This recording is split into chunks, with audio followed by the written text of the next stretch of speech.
ನಮಸ್ಕಾರ, ನನ್ನ ಹೆಸರು ಡಾಕ್ಟರ್ ಕಾರ ರೆಡ್ಡಿ ಶ್ರೀಧರ್ ರೆಡ್ಡಿ. ತುಂಬಾ ಜನ ಹುಡುಗರಲ್ಲಿ ಬರೋ ಪ್ರಾಬ್ಲಮ್ಸ್ ಏನು ಅಂತ ನೋಡೋದಾದ್ರೆ ಪ್ಯಾರಾಫೈಮೋಸಿಸ್ ಅಂದ್ರೆ ಏನು, ಪ್ಯಾರಾಫೈಮೋಸಿಸ್ ಅಂದ್ರೆ ಏನು, ಇದಕ್ಕೆ ಯಾವ ತರ ಚಿಕಿತ್ಸೆಗೆ ಆಪ್ಷನ್ ಇದೆ, ಮಾಡ್ಕೊಳ್ದೇ ಇದ್ರೆ ಏನಾಗುತ್ತೆ, ಕಂಪಲ್ಸರಿ ಮಾಡಿಸ್ಕೋಬೇಕಾಗತ್ತಾ, ಎಮರ್ಜೆನ್ಸಿಯಾಗಿ ಮಾಡಿಸ್ಕೋಬೇಕಾಗತ್ತಾ, ಇಲ್ಲಾಂದ್ರೆ ಆಲಸ್ಯದಿಂದ ಮಾಡಿಸ್ಕೋಬೋದಾ ನಿಧಾನವಾಗಿ ಅನ್ನೋದನ್ನ ನಾವು ಇವತ್ತು ತಿಳ್ಕೊಳ್ಳೋಣ.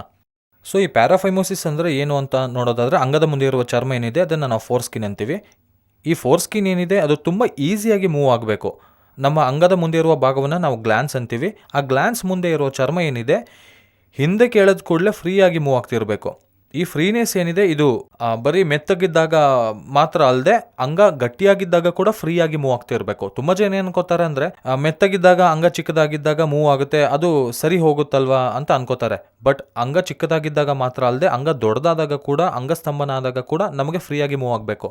ಹಾಗೆ ಫ್ರೀಯಾಗಿ ಮೂವ್ ಆಗ್ತಾ ಇದ್ರೇ ಫೋರ್ ಸ್ಕಿನ್ ಅನ್ನೋ ಇಶ್ಯೂಸ್ ಇಲ್ಲ ಅಂತ ಅರ್ಥ ಆಗುತ್ತೆ.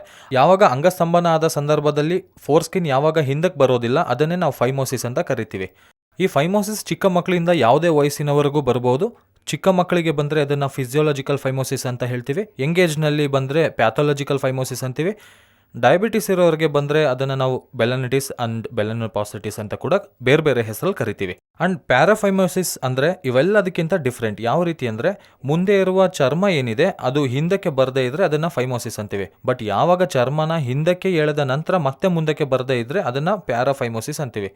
ಯೂಶಲಿ ಪ್ಯಾರಾಫೈಮೋಸಿಸ್ ಯಾರಿಗೆ ಬರುತ್ತೆ ಅಂದರೆ, ಅಂಗ ಚಿಕ್ಕದಾಗಿದ್ದಾಗ ಫ್ರೀಯಾಗಿ ಮೂವ್ ಆಗ್ತಿರುತ್ತೆ, ಅವರಿಗೆ ಅಂಗ ದೊಡ್ಡದಾದಾಗ ನಂತರ ಅದು ಮೂವ್ ಆಗಲ್ಲ. ಮೂವ್ ಆಗದೇ ಇದ್ದಾಗ ಕೆಲವು ಸಂದರ್ಭದಲ್ಲಿ ಅಂಗಸ್ತಂಭನ ಆದಾಗ ಇರ್ಬೋದು, ಅಥವಾ ಹಸ್ತಮೈಥುನದ ಸಂದರ್ಭದಲ್ಲಿ ಬರ್ಬೋದು. ಹಿಂದಕ್ಕೆ ಮಾಡಿದ ಚರ್ಮನ ಇಮಿಡಿಯೇಟ್ ಆಗಿ ಅಂದರೆ ಎಜೆಕ್ಷನ್ ಆದಮೇಲೆ, ಅಂದರೆ ವೀರ್ಯ ಹೊರಗೆ ಬಂದ ನಂತರ ಮತ್ತೆ ನಾವು ಮುಂದಕ್ಕೆ ಮಾಡ್ಕೋಬೇಕು ಚರ್ಮವನ್ನು. ಹಾಗೆ ಮುಂದಕ್ಕೆ ಮಾಡ್ಕೊಳ್ದೇ ಇದ್ದಾಗ ಅಲ್ಲೇ ಸ್ಟ್ರಕ್ ಆಗೋದ್ರೆ, ಅಂದರೆ ಕುತ್ತಿಗೆಗೆ ಹಗ್ಗ ಹಾಕ್ದಂಗೆ ಆಗೋಗುತ್ತೆ. ಯಾಕಂದರೆ ಆಲ್ರೆಡಿ ಹಾರ್ಡ್ ಆಗಿರುತ್ತೆ, ಸ್ಕಿನ್ ಅನ್ನೋದು ತುಂಬ ಟೈಟ್ ಆಗಿರುತ್ತೆ. ಸೊ ಹಿಂದಕ್ಕೆ ಎಳೆದಾಗ ಚರ್ಮ ಅಲ್ಲೇ ಸ್ಟ್ರಕ್ ಆಗೋಗುತ್ತೆ. ಸ್ಟ್ರಕ್ ಆಗೋದ್ರಿಂದ ಅಲ್ಲಿರುವ ರಕ್ತ ಕೂಡ ಹಿಂದಕ್ಕೆ ಹೋಗೋಕ್ಕಾಗದೆ ಅಲ್ಲೇ ನೀರಿನ ಹಾಗೆ ಉಬ್ಬಾಗೋಗೋದು. ಅಂದರೆ ನಾವು ಮುಂದಕ್ಕೆ ಮಾಡ್ಕೊಳ್ಳೋಕ್ಕೆ ಆಗದೆ ಇದ್ದಾಗ ಅದನ್ನು ಹಾಗೆ ಬಿಟ್ಬಿಟ್ರೆ ಅಲ್ಲಲ್ಲೇ ಉಬ್ಬಿದ ಹಾಗೆ ಚರ್ಮ ಟೈಟ್ ಆಗೋದ್ರಿಂದ ಅದನ್ನೇ ನಾವು ಪ್ಯಾರಾಫೈಮೋಸಿಸ್ ಅಂತ ಕರಿತೀವಿ.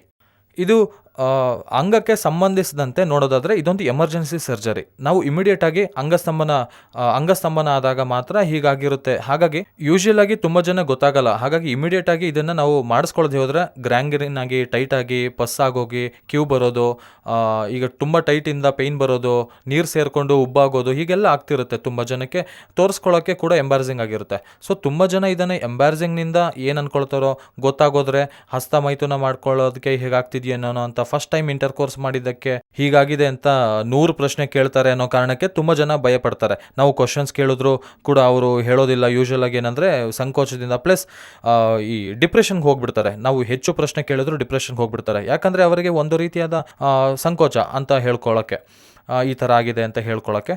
ಸೊ ಇವೆಲ್ಲ ಮೈಂಡಲ್ಲಿ ಇಟ್ಕೊಳ್ಳೋದಾದರೆ, ಈ ಪ್ಯಾರಾಫೈಮೋಸಿಸ್ ಅನ್ನೋದು ಟೈಟ್ ಇಂಟರ್ಕೋರ್ಸ್ ಮಾಡೋದ್ರಿಂದ, ಅಂದರೆ ಹಿಂದಕ್ಕೆ ಬರದೇ ಇದ್ದರೂ ಬಲವಂತವಾಗಿ ಮಾಡೋದ್ರಿಂದ ಇರ್ಬೋದು, ಅಥವಾ ಹಸ್ತ ಮೈಥುನ ಮಾಡ್ಕೊಳ್ಳುವಾಗ ಬಲವಂತವಾಗಿ ಹಿಂದಕ್ಕೆ ಎಳೆಯೋದ್ರಿಂದ ಇರ್ಬೋದು. 3ನೇ ಕ್ಯಾಟಗರಿ ನೋಡೋದಾದರೆ, ತುಂಬ ಜನ ಶುಗರ್ ಪೇಷಂಟ್ಸ್, ಬೆಲನಿಟಿಸ್ ಇದ್ದರೂ ಕೂಡ ಹಿಂದಕ್ಕೆ ಎಳೆದು ಕ್ಲೀನ್ ಮಾಡ್ಕೊಳ್ಳೋಣ ಅಂತ ನೋಡ್ಕೊಳ್ತಿರ್ತಾರೆ. ಹಾಗೆ ಹಿಂದಕ್ಕೆ ಎಳೆದು ಕ್ಲೀನ್ ಮಾಡ್ಕೊಂಡ ನಂತರ ಮತ್ತೆ ಮುಂದಕ್ಕೆ ಬರಲ್ಲ, ಹಾಗೆ ಸ್ಟಕ್ ಆಗೋಗುತ್ತೆ. ಸೊ ಇದನ್ನೆಲ್ಲ ನಾವು ಪ್ಯಾರಾಫೈಮೋಸಿಸ್ ಅಂತ ಕರಿತೀವಿ.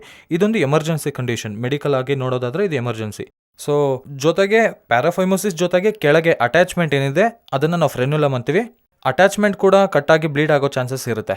ಸೊ ಈ ಪ್ಯಾರಾಫೈಮೋಸಿಸ್ನ ನಾವು ಇಮಿಡಿಯೇಟಾಗಿ ಟ್ರೀಟ್ ಮಾಡದೆ ಇದ್ದರೆ ಏನಾಗುತ್ತೆ, ಹೀಗೆ 3 ದಿನ 10 ದಿನ ಅಲ್ಲಿ ಏನಾಗುತ್ತೆ ಅಂದರೆ, ಅಲ್ಲಿ ನೀರು ಸೇರ್ಕೊಳ್ಳೋದ್ರಿಂದ ತುಂಬ ನೆಕ್ ಟು ನೆಕ್ ಟೈಟ್ ಆಗೋಗಿ ಅಲ್ಲಿ ಎಕ್ಸ್ಪೋರೇಷನ್ ಆಫ್ ದಿ ಸ್ಕಿನ್ ಆಗೋಗುತ್ತೆ.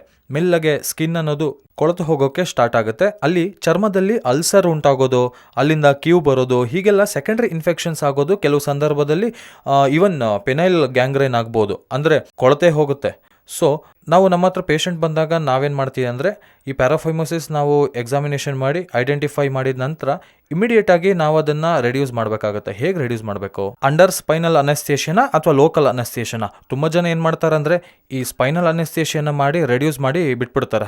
ಹಾಗೆ ಯಾಕೆ ಬಿಟ್ಬಿಡ್ತಾರೆ ಅಂದರೆ, ಆ ಟೈಮ್ನಲ್ಲಿ ಸರ್ಕಮ್ಸಿಷನ್ ಮಾಡೋದಕ್ಕೆ ಸಾಧ್ಯ ಇರಲ್ಲ. ಓಪನ್ ಸರ್ಕಮ್ಸಿಷನ್ ಆಗಲಿ, ಲೇಸರ್ ಆಗಲಿ ಆ ಟೈಮಲ್ಲಿ ಸಾಧ್ಯ ಇಲ್ಲ. ಯಾಕಂದರೆ ವಿಪರೀತವಾದ ಇನ್ಫ್ಲಮೇಷನ್ ಇರುತ್ತೆ, ಹಾಗಾಗಿ ಬ್ಲೀಡ್ ಆಗೋ ಚಾನ್ಸಸ್ ಇರುತ್ತೆ. ಬಟ್ ಈ KSR ಸ್ಟೇಪ್ಲರ್ ಸರ್ಕಮ್ಸಿಷನಲ್ಲಿ ನಮ್ಮ ಟ್ರೀಟ್ಮೆಂಟ್ ರೇಂಜ್ ಹಾಸ್ಪಿಟಲ್ನಲ್ಲಿ ನೋಡೋದಾದ್ರೆ ಈ ರಿಡಕ್ಷನ್ ಮಾಡೋದ್ರಿಂದ, ಜೊತೆಗೆ ಅದರಲ್ಲಿ ಸೇರಿರೋ ಆ ನೀರನ್ನು ತೆಗೆಯೋದ್ರ ಜೊತೆಗೆ ಪೂರ್ತಿ ಚರ್ಮನ ಮುಂದೆ ಕೇಳೋದು, ಅದೇ ಸಿಟ್ಟಿಂಗ್ನಲ್ಲಿ, ಸೇಮ್ ಸಿಟ್ಟಿಂಗ್ನಲ್ಲಿ, ಕೇವಲ ಫೈನಲ್ ಅಲ್ಲದೆ ಪಿನೈಲ್ ಬ್ಲಾಕ್ನಲ್ಲೇ ಅಂದರೆ ಲೋಕಲ್ ಮದ್ದು ಕೊಟ್ಟು ಆ ಚರ್ಮನ ಕೊಳತು ಹೋಗಿರೋ ಚರ್ಮನ ಪೂರ್ತಿ ತೆಗಿತೀವಿ. ಅಂದರೆ ಸುಂತಿ ಆಪರೇಷನ್ ಅಂತೀವಲ್ಲ, ಸರ್ಕಮ್ಸೇಷನ್ ಆಪರೇಷನ್. ಸೊ ಆ ಸರ್ಕಮ್ಸೇಷನ್ ಸರ್ಜರಿನ ಆ ಮುಂದೆ ಇರೋ ಪಾರ್ಟ್ನ ಪೂರ್ತಿಯಾಗಿ ತೆಗೆದಾಕ್ತೀವಿ. ನಮ್ಮ KSR ಸ್ಟೇಪ್ಲರ್ ಮೂಲಕ ಮಾಡೋದ್ರಿಂದ ಅದು ಸಾಧ್ಯವಾಗುತ್ತೆ. ಅದು ಓಪನ್ ಆಗಲಿ ಲೇಸರ್ ಆಗಲಿ ಮಾಡೋದ್ರಿಂದ ಸಾಧ್ಯ ಇಲ್ಲ. ಯಾಕಂದರೆ ಆ ಟೈಮಲ್ಲಿ ತುಂಬ ಇನ್ಫ್ಲಮೇಷನ್ ಹೆಚ್ಚಿರುತ್ತೆ, ಬ್ಲೀಡ್ ಆಗೋ ಚಾನ್ಸಸ್ ಇರುತ್ತೆ. ಸೊ ಈ KSR ಮೂಲಕ ನಾವು ಏನಂದರೆ ರಿಡಕ್ಷನ್ ಮಾಡೋದು, ಅದೇ ಟೈಮಲ್ಲಿ ಸುಂತಿ ಮಾಡೋದು ನಡೆಯುತ್ತೆ. ಹಾಗಾಗಿ ಮತ್ತೆ ರಿಪೀಟ್ ಆಗೋ ಅವಶ್ಯಕತೆ ಇರಲ್ಲ. ಅದೇ ಬರೀ ರಿಡಕ್ಷನ್ ಮಾತ್ರ ಮಾಡಿಸ್ಕೊಂಡ್ರೆ ಮತ್ತೆ ಮನೆಗೆ ಹೋದ್ಮೇಲೆ ಜಸ್ಟ್ ಹಿಂದಕ್ಕೆ ಕೇಳಿದ್ರೆ ಸಾಕು, ಅಲ್ಲೇ ಹಿಂದಕ್ಕೆ ಸ್ಟಕ್ ಆಗೋಗುತ್ತೆ. ಮತ್ತೆ ಅದೇ ರೀತಿಯಾಗಿ ಪ್ಯಾರಾಫೈಮೋಸಿಸ್ ಆಗೋ ಚಾನ್ಸಸ್ ಇರುತ್ತೆ. ಇದನ್ನು ನೋಡಿದ್ರೆ ಪ್ಯಾರಾಫೈಮೋಸಿಸ್ ಯಾವ ಥರ ಇರುತ್ತೆ ಅಂದರೆ, ಈ ಮೇಲೆ ಇರೋ ಚರ್ಮ ತುಂಬ ಫ್ರೀಯಾಗಿ ಮೂವ್ ಆಗುತ್ತೆ, ಬಟ್ ಕೆಳಗೆ ಚರ್ಮ ಮಾತ್ರ ಇಲ್ಲಿ ಅಟ್ಯಾಚ್ ಆಗಿರುತ್ತೆ. ಸೊ ಈ ಚರ್ಮ ನೋಡೋದಾದರೆ, ಈ ಚರ್ಮ ಅನ್ನೋದು ಹೀಗೆ ಹಿಂದೆ ಮುಂದೆ ಫ್ರೀಯಾಗಿ ಮೂವ್ ಆಗ್ತಿರಬೇಕು. ಆ್ಯಂಡ್ ತುಂಬ ಜನಕ್ಕೆ ಫ್ರೀಯಾಗಿ ಮೂವ್ ಆಗಲ್ಲ. ಕೆಲವ್ರಿಗೆ ಇಲ್ಲಿ ಅಡ್ಡ ಬರುತ್ತೆ, ಕೆಲವ್ರಿಗೆ ಇಲ್ಲಿ ಅಡ್ಡ ಬರುತ್ತೆ, ಇನ್ನು ಕೆಲವ್ರಿಗೆ ಇಲ್ಲೇ ಅಡ್ಡ ಬರುತ್ತೆ, ಕೆಲವ್ರಿಗೆ ಇಲ್ಲಿ ಬರುತ್ತೆ. ಕೆಲವ್ರಿಗೆ ಈ ಟೈಮಲ್ಲಿ ಅಡ್ಡ ಬರಲ್ಲ, ಆದರೆ ಟೈಟಾಗಿ ಮೂವ್ ಆಗುತ್ತೆ. ಟೈಟಾಗಿ ಹೋಗಿ ಇಲ್ಲೇ ಸೆಟ್ಲ್ ಆಗೋಗುತ್ತೆ. ಸೊ ಈ ಚರ್ಮ ನೋಡಿದರೆ ತುಂಬ ಜನಕ್ಕೆ ಇಲ್ಲೇ ಸೆಟ್ಲ್ ಆಗೋಗುತ್ತೆ. ಸೆಟ್ಲ್ ಆಗೋಗಿ ಈ ಅಂಗ ಅನ್ನೋದು ಮತ್ತೆ ಮುಂದಕ್ಕೆ ಬರೋದೇ ಇಲ್ಲ. ಅಂದರೆ ನಾವು ಇಮಿಡಿಯೇಟಾಗಿ ನೋಡಿಕೊಂಡ್ರೆ ಈ ಚರ್ಮನ ಟೈಟ್ ಆದರೂ ಪರವಾಗಿಲ್ಲ, ಎಳಿಬೋದು. ಬಟ್ ತುಂಬ ಜನ ಏನು ಮಾಡ್ತಾರೆ ಅಂದರೆ ಹಾಗೆ ಬಿಟ್ಬಿಡ್ತಾರೆ. ಬಿಟ್ಕೊಡೋದ್ರಿಂದ ಏನಾಗುತ್ತೆ ಅಂದರೆ, ಈ ಚರ್ಮ ಇಲ್ಲಿ ಗಟ್ಟಿಯಾಗಿ ಹಿಡಿದುಕೊಳ್ಳುತ್ತೆ, ಈ ಏರಿಯಾ ಪೂರ್ತಿ ನೀರು ಸೇರ್ಕೊಳ್ಳೋಕ್ಕೆ ಶುರುವಾಗುತ್ತೆ. ಅಂದರೆ ಒಂಥರ ನೀರಿನ ಗುಳ್ಳೆ ಹಾಗೆ ಸುತ್ತ ಈ ರೀತಿಯಾಗಿ ಗುಳ್ಳೆಗಳ ಬರ್ತಾ ಇರುತ್ತೆ. ಹೀಗಾಗೋದ್ರಿಂದ ಮತ್ತೆ ಚರ್ಮನ ಮುಂದಕ್ಕೆ ಎಳೆಯೋದಕ್ಕೆ ಸಾಧ್ಯ ಆಗೋದಿಲ್ಲ. ಇದನ್ನೇ ನಾವು ಪ್ಯಾರಾಫೈಮೋಸಿಸ್ ಅಂತ ಕರಿತೀವಿ. ಪ್ಯಾರಾಫೈಮೋಸಿಸ್ ಇದು ತುಂಬ ರೆಗ್ಯುಲರ್ ಆಗಿ ನೋಡ್ತಾ ಇರ್ತೀವಿ. 100ಕ್ಕೆ 100 ಜನರಲ್ಲಿ 20% ಪೇಷಂಟ್ಸ್ಗೆ ಈ ಪ್ಯಾರಾಫೈಮೋಸಿಸ್ನಿಂದ ಸಫರ್ ಆಗ್ತಿರ್ತಾರೆ.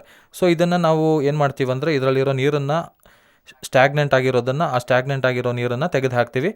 ಇಮಿಡಿಯೇಟಾಗಿ ಚರ್ಮನ ಮುಂದಕ್ಕೆ ತೆಗಿತೀವಿ. ಮುಂದಕ್ಕೆ ತಂದ ನಂತರ ಸೇಮ್ ಸೆಟ್ಟಿಂಗ್ನಲ್ಲಿ ನಾವು ಸ್ಟೇಪ್ಲರ್ ಸರ್ಕಮ್ಸಿಷನ್ನ ಮಾಡ್ತೀವಿ.